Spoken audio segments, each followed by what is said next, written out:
I call the honourable member for Gilmore. We will have.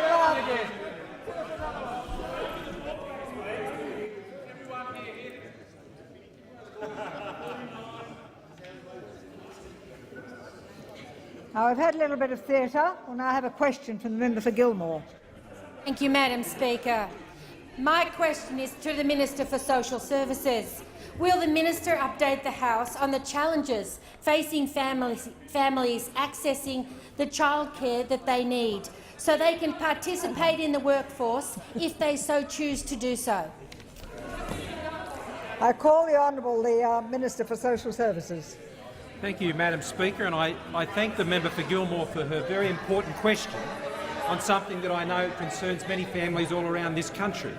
For many families, Madam Speaker, the choice to go back to work is a choice, and it's a choice that families make in consideration of their own circumstances. They may choose to have one parent stay at home, and that choice comes at a great cost to those families, and they make that earnestly. Other families are in a position to choose to go back to work. But, Madam Speaker, there are many families in this country for the choice for them to go back to work is a necessity.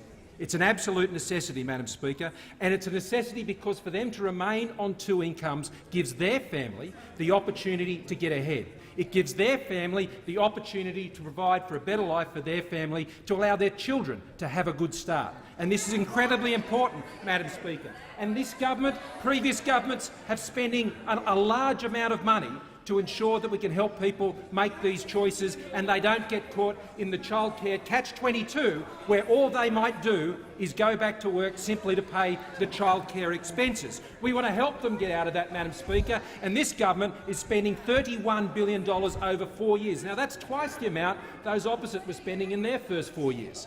And, Madam Speaker, it's important that we continue to make this investment in these families so they can make these choices, so they can get ahead. But we have to be honest, Madam Speaker, about how we're spending this money and whether we're targeting it in the best way we possibly can to help these families get in the position where they can make these decisions for their families.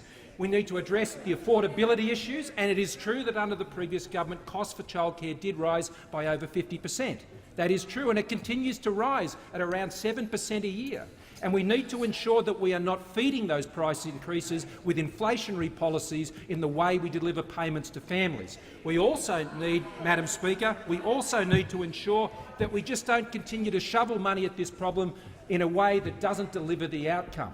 The previous government increased the rebate from 30% to 50%, but at the same time that did not help more women in those situations who are having families go back to work when they needed to go back to work. Now, these are the honest issues we need to address. The previous government said they were going to build 260 centres or thereabout, Madam Speaker, and they built 30.